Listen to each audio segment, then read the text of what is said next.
अस्सलाम वालेकुम। आज हम ऑक्सफोर्ड मॉडर्न इंग्लिश बुक 5 की एक पोएम देखने जा रहे हैं।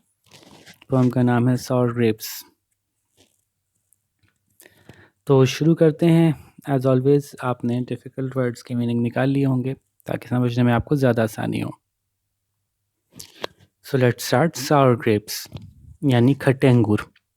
और एक मशहूर कहानी है, वैसे तो इसका कोई ऑथर नहीं इन्होंने बताया हुआ, लेकिन ये बड़ी कॉमन सी कहावत भी है ना, हम लोग मशहूर कहते भी हैं। उर्दू में भी एक कहावत है कि अंगूर खट्टे हैं। तो आखिर में इसको भी समझ लेंगे। पहले पढ़ लेते हैं। A fox was trotting on one day. A fox was trotting on one day, and just above his head he saw a vine with lovely grapes, rich, ripe, and purple red. एक लोमड़ी एक दफ़ा टहल रही थी एक दिन, और उसके बिल्कुल सर के ऊपर उसने देखा कि एक बेल है, वाइन बेल है, बहुत ही खूबसूरत से ग्रेप्स की, अंगूरों की, जो कि खूब रिच हैं, राइप हैं और पर्पल रेड हैं। अच्छा, फलों के मुतालिक जब बात हो रही है, तो फल जब रिच होगा मतलब वो बहुत टेस्टी दिख रहा होगा, देखने में लग रहा होगा कि बहुत ज़्यादा टेस्टी है, तो उसको रिच कहेंगे। राइप मतलब बिल्कुल पका हुआ है, तैयार है खाने के लिए। और पर्पल रेड है, अच्छे वाले अंगूर हैं, हरे वाले नहीं हैं बल्कि वो लाल वाले अंगूर हैं। Eager, he tried to snatch the fruit, but it was too high. Poor Reynard had to give it up, and heaving a deep sigh. बहुत ज़्यादा उसका दिल चाह रहा था, किसी चीज़ का बहुत दिल चाहना, किसी चीज़ के लिए बेताब होना, ईगर, वो बेताब हो गया। He try to snatch the fruit, उसने कोशिश की कि उछल के वो फल पकड़ ले, ग्रैब कर ले। बट लेकिन वो ये क्या हो गया, ये तो बहुत ऊंचा था, यानी जो वो अंगूर लगे हुए हैं ऊंचे हैं, उसका मुंह नहीं जा रहा अंगूर तक। तो बेचारा रेनर्ड, रेनर्ड जो है उसका नाम है, इस फॉक्स का नाम रेनर्ड रखा हुआ है इन्होंने। Had to give it up, तो उसको हार माननी पड़ी। And heaving a deep sigh, अच्छा डीप साय तो कहते हैं गहरी आह भरना। जब गहरी आह भरने के लिए सांस लिया जाता है ना, हाँ, तो जब सांस भरा जाता है तो चेस्ट का फूलना, उस एक्शन को हीविंग कहते हैं। ठीक है, तो एक बड़ी गहरा सा सांस भर के और फिर आह निकालना, इस अमल को कहेंगे हीविंग अ डीप साय। एक गहरी आह को उसने भरी। और फिर he curled his nose and said, उसने अपनी नाक चढ़ाई और फिर वो कहने लगा, डियर मी, ओहो, I would not waste an hour, मैं 1 घंटा इस पे ज़ाया नहीं करूँगा। Upon such mean and common fruit, इतने गंदे, बेकार, ख़राब और बिल्कुल आम से घटिया से फ्रूट की खातिर, फल की खातिर मैं अपना घंटा ज़ाया कर दूँ। I am sure these grapes are sour, मुझे पता है, मुझे तो यकीन है कि ये जो अंगूर है ना, ये खट्टे ही हैं, तो ज़रूरत ही नहीं है मुझे ज़्यादा मेहनत करने की इनके लिए।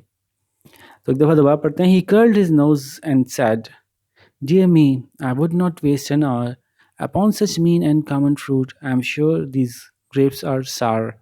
ये सावर कहलाएगा, ठीक है, ये सोर नहीं होगा, सावर यानी खट्टे हैं।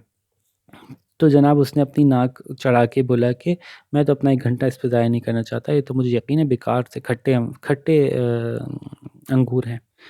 ठीक है, वैसे मीन तो हम कहते हैं ना खुद गर्ज़ लोगों को, लेकिन यहाँ पे चूँकि फल की बात हो रही है तो इसलिए इसमें मीन और कॉमन जो है वो घटिया और बेकार के तौर पे इस्तेमाल होगा।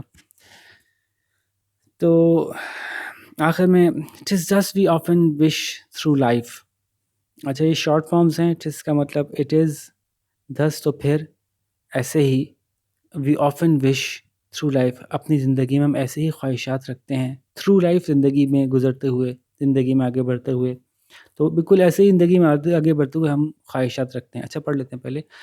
TISS just we often wish through life when seeking wealth and power, and when we feel, say, like the fox, we are sure the grapes are sour.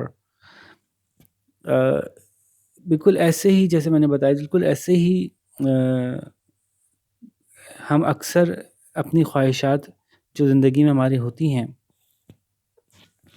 तो ये इट इज़ है और ये थ्रू है।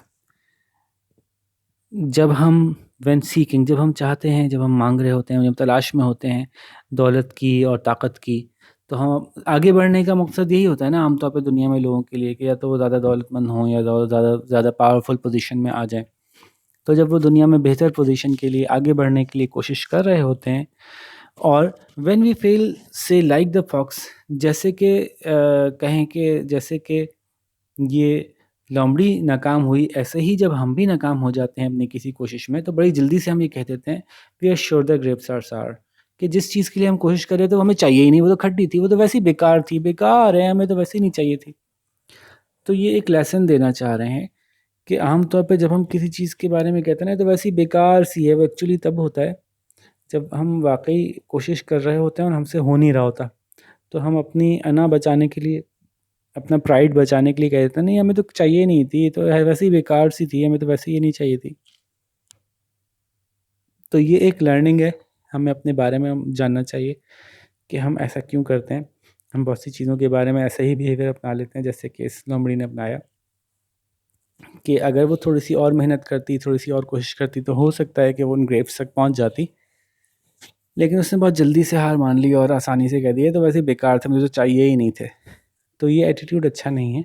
बल्कि अगर हमें वाकई किसी चीज़ के लिए कोशिश कर रहे हैं, या तो हम पहले अच्छी तरह सोच समझ लें ना कि ये चीज़ वाकई हमें चाहिए भी है, क्या ये वाकई हमें इस चीज़ के पीछे जाना चाहिए कि नहीं जाना चाहिए, क्या वाकई अपनी लाइफ में इन चीज़ों के पीछे हमें पढ़ना चाहिए नहीं पढ़ना चाहिए। जब आपने अच्छी तरह सोच समझ के, बड़ों से मशवरा करके, अक्लमंद लोगों से चीज़ें समझ के फ़ैसला किया कि मैं ये काम करना चाहता हूँ, तो फिर अपनी पूरी जान लगानी है। इतनी जल्दी से हार मान के ही नहीं कहना है तो ऐसे बेकार है। मिसाल के तौर पर मैं समझाता हूँ कि एक बच्चे को अचानक से शौक हुआ कि जी मुझे पायलट बनना है।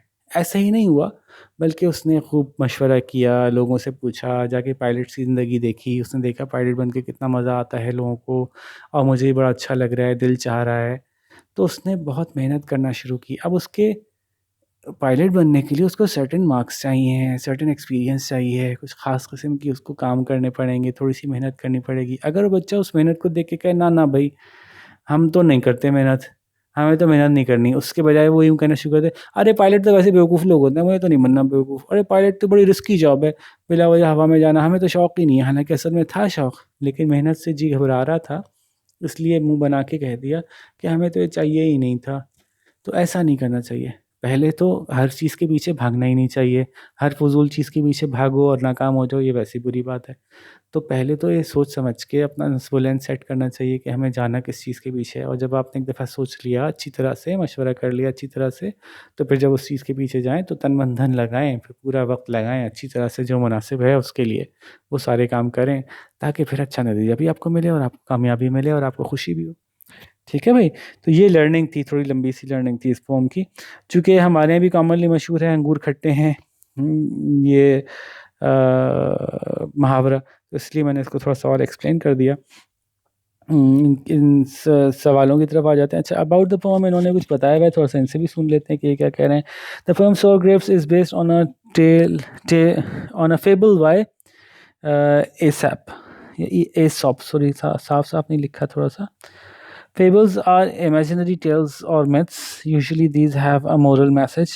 Do you know any other fables? ये एक फेबल है। फेबल जो होती हैं वो आमतौर पे कुछ ऐसी नज़में होती हैं जिनमें, जो पुरानी ज़माने से चली आ रही होती हैं, उनमें कोई सबक भी सीखना होता है। तो आमतौर पे उनके पीछे ये भी नहीं पता होता कि लिखी किसने थी। तो और इमेजिनरी कैरेक्टर्स होते हैं आमतौर पे, उसमें मिथ्स होते हैं, कैरेक्टर्स होते हैं। तो ये वाली फेबल मंसूब की जाती है एसॉप, जो कि ग्रीक, बड़ी पुराने ज़माने के एक साहब गुज़रे, कोई 2-2,500 साल पहले कोई साहब, ग्रीक एक साहब गुज़रे, उनसे मंसूब की जाती है कि शायद ये उनकी लिखी हुई है। खैर, तो ये कह रहे हैं कि क्या आपको कोई और फेबल्स पता हैं? उनके बारे में सोचिए। In order to keep the lines to a certain length, the poet has used certain words instead of others.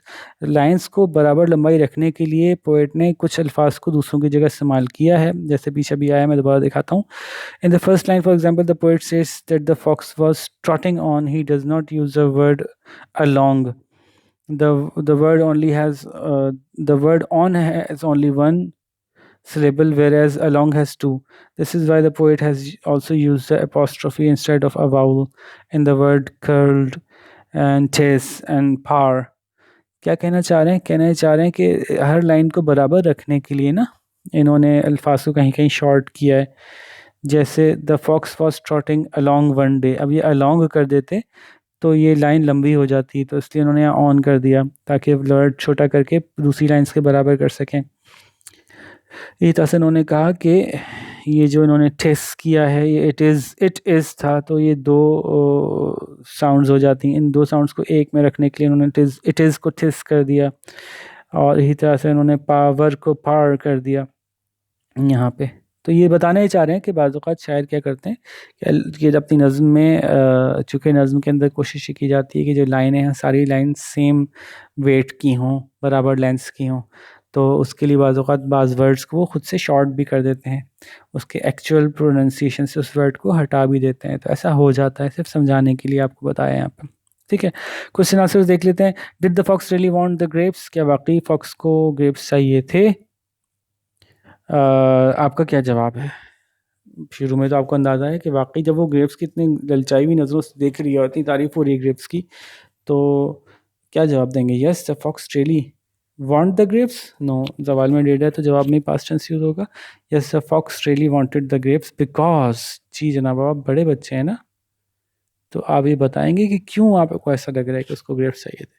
ठीक है, ये आप बताइए। What was so attractive about the grapes? ये आसान सवाल है, क्या क्या अट्रैक्टिव था वो देख के बता दीजिए। तो 3 बातें इन्होंने बताई ना कि वो रेड भी थे और वो राइप भी थे और वो बड़े ज़बरदस्त जो भी उसमें अच्छाइयाँ बताई हैं। The grapes were so attracted because they were, ऐसे अगले जवाब शुरू करेंगे। तीसरा सवाल है which words are used to describe the grapes in the first verse? लो ये तो कुछ कॉमन से एक जैसे ही सवाल हो गए, एक जैसे अल्फाज इस्तेमाल होंगे इसमें। वो कौन से अल्फाज, कौन से वर्ड्स है जो कि पहले वर्ड्स में इस्तेमाल किए हैं ग्रेप्स को बताने के लिए कि ग्रेप्स कैसे थे? तो वो पहली वर्ड्स देख के बता दीजिए, कहाँ है जी? And which words are used in the third verse? कौन से अल्फाज इस्तेमाल हुए हैं पहली वर्स में और कौन से अल्फाज इस्तेमाल हुए हैं थर्ड वर्स में? तो पहली वर्स में इस्तेमाल हुए हैं